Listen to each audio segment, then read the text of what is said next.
Skipper, you better come down. Sounds like the Montgomery's got her nose in a beehive. I'll be right there. When Captain Rogers first hears that Iranian gunboats are harassing merchant shipping, the Vincennes is well south of the Montgomery and destined for port in Bahrain. Gulf Sierra, this is Vincennes. Request permission to support USS Montgomery against surface contacts. Over. Rogers asks Captain Richard McKenna, his surface commander, for permission to turn north to support the Montgomery.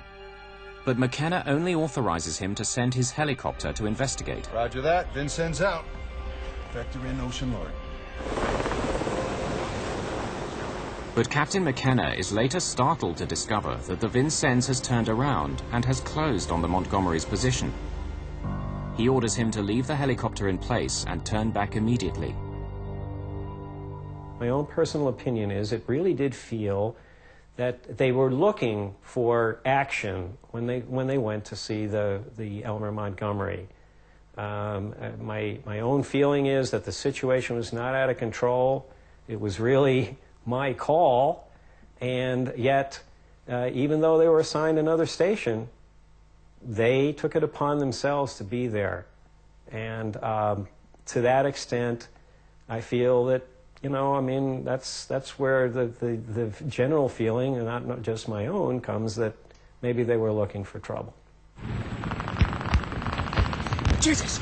Trinity Lord, this is Ocean Lord 2-5. We are changing. But once the Iranian gunboats fired upon the Vincennes helicopter, the situation changed. Close Ocean Lord's position at best speed. The rules of engagement now allow Captain Rogers to respond with force. General quarters. Officer of the He's now authorized to head off in hot pursuit of the gunboats. But where does that lead him? In 1990, Roger Charles obtains a copy of a restricted report on the destruction of Iran Air 655 by the International Civil Aviation Organization. It gives the Vincennes coordinates. When Charles plots them on a chart, he makes a startling discovery. At the time of the shootdown, the Vincennes is over 4 kilometers inside Iranian territorial waters.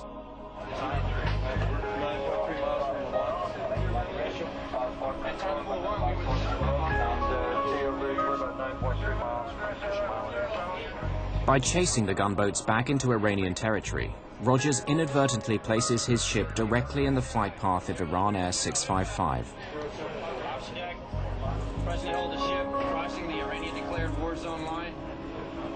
If Rogers had not taken the Vincennes up to attack the gunboats, there would have been no shoot down of IR 655.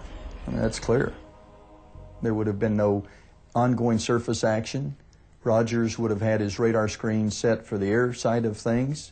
The focus would have only been on the air picture. They would have had plenty of time to make a proper determination that this was a commercial airliner. Despite the tragedy, the crew of the Vincennes receive a hero's welcome on their return to port in San Diego.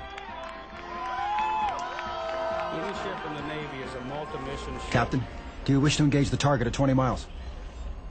Lieutenant Commander Scott Lustig is awarded a Navy Commendation Medal for his ability to maintain his poise and confidence under fire. Take order, track 4131. Captain Rogers receives the Legion of Merit for his performance as commanding officer of the Vincennes. Both men have since retired from the Navy. Every year, the families of those who died on Iran Air 655 commemorate their loss in the Persian Gulf.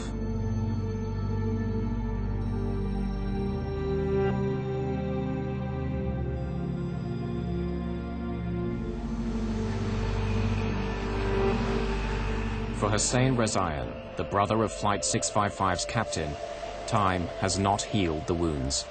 I still feel the same way. Although I try to keep myself busy, not to think about it, because it's still, I mean, it's an unforgettable human tragedy. Even after 17 years passed, the horrors of what went on in that day, you know, still lingers on in everybody's life.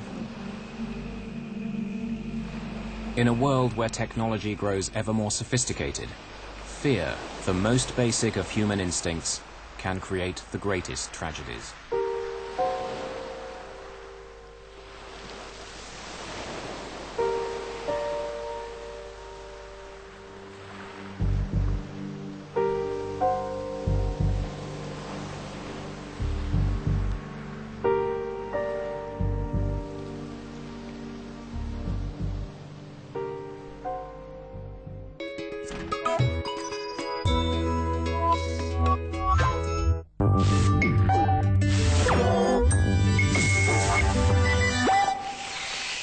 Staying alive can be a juggling act. Many prey are under siege from all sides and must balance the risks of attack from many different predators.